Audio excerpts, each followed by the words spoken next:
Most people invest money in the wrong order. They buy meme stocks before they have an emergency fund. They chase Bitcoin before claiming a free employer match. They open a brokerage account while still paying 24% interest on a credit card. Today, I'm going to walk you through the exact order smart investors follow, step by step, so your money works for you instead of against you. Stick around, because step 5 is the one most people get backwards, and it's costing them thousands.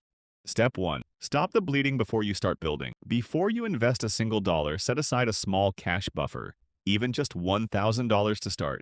Why does this come first? Nobel-winning psychologist Daniel Kahneman showed that humans feel losses roughly twice as strongly as equivalent gains, a concept called loss aversion. Without a cash buffer, one flat tire or one medical bill forces you to sell your investments at the worst possible moment. It's insurance against being forced into bad decisions later. Step 2. Take the free money first. If your employer offers a retirement match, say they match 50% of what you contribute up to a limit, grab that before you invest anywhere else. This is an instant guaranteed return. There's no stock, no fund, no asset class on earth that promises you free money the moment you contribute. Skipping this step is like turning down a raise. Economist Richard Thaler, known for his work on behavioral finance, has pointed out that people consistently undervalue these guaranteed automatic gains because they don't feel as exciting as picking a winning stock. But guaranteed beats exciting every time. Step 3. Kill high-interest debt before you invest more. Any debt charging more than 7 to 8% interest,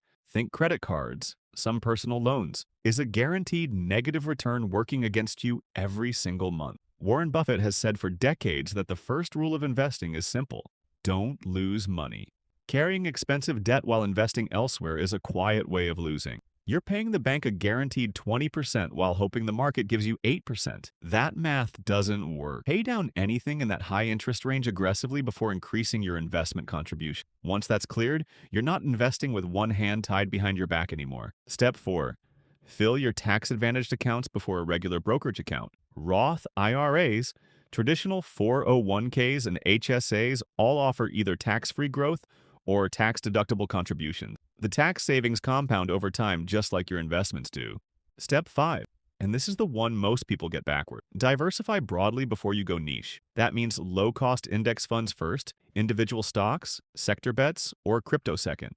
Index funds spread your risk across hundreds or thousands of companies. A single stock or coin ties your future to one outcome. Nassim Taleb has a memorable way of describing concentrated bets. He calls it picking up pennies in front of a steamroller.